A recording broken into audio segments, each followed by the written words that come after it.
بسم اللہ الرحمن الرحیم والسلام علی من اتبع الہدا۔ ہدایت کے اتباع کرنے والوں کو راحت دو جہاں قرآن چینل کی طرف سے سلام عرض ہے۔ تمام تعریفیں اس پروردگار کے لیے ہیں جس کے لیے عدد کی یکتائی، قدرت کاملہ کی کار فرمائی اور کمال قدرت اور توانائی، مقام رفعت و بلندی و کبریائی ہے۔ لاکھوں درود و سلام ہوں محمد و آل محمد پر۔ سامعین کرام صاحبان ایمان، ہمارے آج کے سبق کا موضوع ہے سورہ بقرہ کی آیت نمبر 143 143۔ تو آئیے پروردگار عالم کے پاک نام سے اپنے سبق کا آغاز کرتے ہیں۔ بسم اللہ الرحمن الرحیم۔ وَكَذَلِكَ جَعَلْنَكُمْ أُمَّةً وَسَطًا لِتَكُونُوا شُهَدَاءَ عَلَى النَّاسِ وَيَكُونَ الرَّسُولُ عَلَيْكُمْ شَهِيدًا وَمَا جَعَلْنَا الْقِبْلَةَ الَّتِي كُنْتَ عَلَيْهَا إِلَّا لِنَعْلَمَ مَنْ يَتَّبِعُ الرَّسُولَ مِمَّنْ يَنْقَلِبُ عَلَى عَقِبَيْهِ وَإِنْ كَانَتْ لَكَبِيرَةً إِلَّا عَلَى الَّذِينَ هَادَى اللَّهُ وَمَا كَانَ اللَّهُ لِيُضِيعَ ایمانکم ان اللہ بالناس لرؤوف الرحیم۔ ترجمہ: اور اسی طرح ہم نے تمہیں امت وسط بنا دیا تاکہ تم لوگوں پر گواہ رہو اور رسول تم پر گواہ رہیں، اور آپ پہلے جس قبلے کی طرف رخ کرتے تھے اسے ہم نے صرف اس لیے مقرر کیا تھا تاکہ ہم رسول کی اتباع کرنے والوں کو الٹا پھر جانے والوں سے پہچان لیں، اور یہ حکم اگرچہ سخت دشوار تھا مگر اللہ کی طرف سے ہدایت یافتہ لوگوں کے لیے اس میں کوئی دشواری نہیں ہے، اور اللہ تمہارے ایمان کو ضائع نہیں کرے گا۔ اللہ تو لوگوں کے حق میں یقیناً بڑا مہربان اور رحیم ہے۔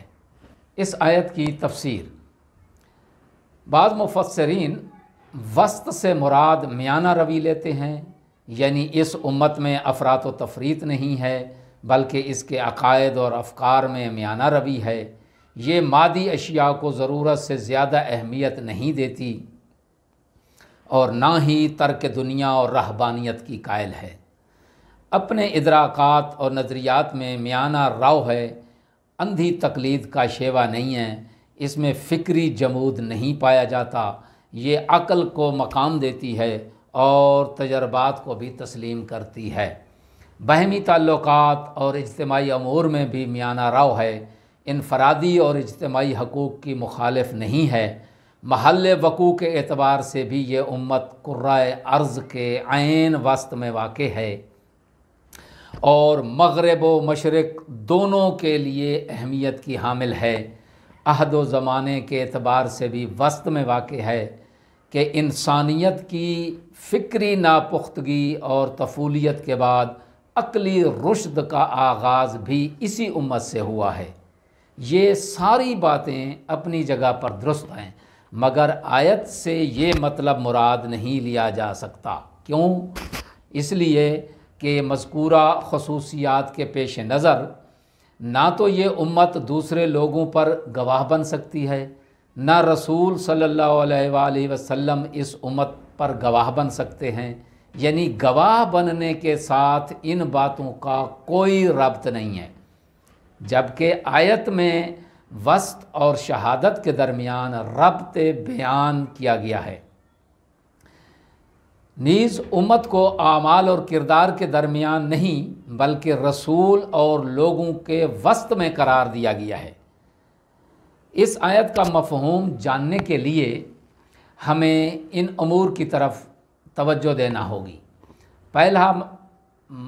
پہلا امر یہ ہے کہ آیات کا تسلسل امامت کی منتقلی سے مربوط ہے کہ یہ منصب حضرت اسماعیل علیہ السلام کی ذریت کی طرف منتقل ہو رہا ہے۔ دوسرا اس میں امر یہ ہے کہ امت وسط کا تعلق دعائے ابراہیم سے ہے، کیونکہ آپ علیہ السلام نے دعا کی تھی کہ وَمِن ذُرِّيَّتِنَا أُمَّةً مُسْلِمَةً لَكَ اور ہماری ذریت سے اپنی ایک فرما بردار امت پیدا کر۔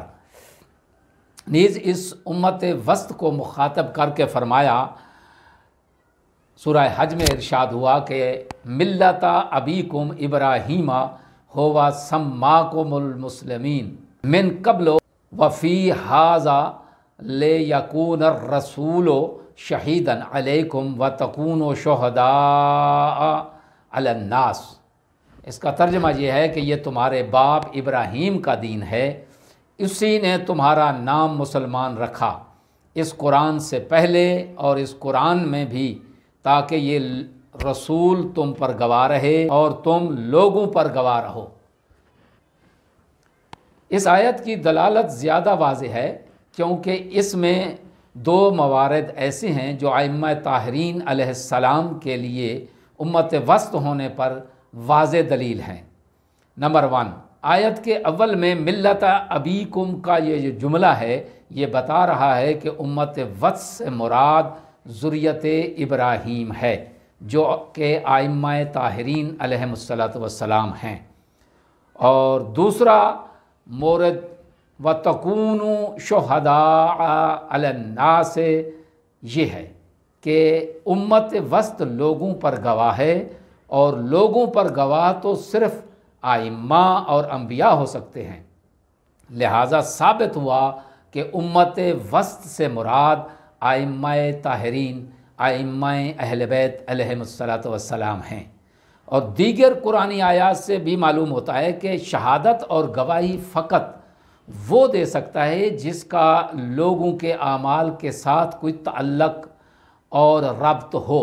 جس طرح انسانی اعمال پر موکل فرشتے اور انسانی اعضاء و جوارے جیسے بروز قیامت گواہی دیں گے، لہٰذا غیر مربوط لوگ گواہ نہیں بن سکتے، کیونکہ لوگ اپنے اعمال انجام دینے میں ان کی طرف رجوع کرنے کے پابند نہیں ہیں، اور نہ ہی وہ لوگوں کے اعمال کے عینی شاہد ہیں۔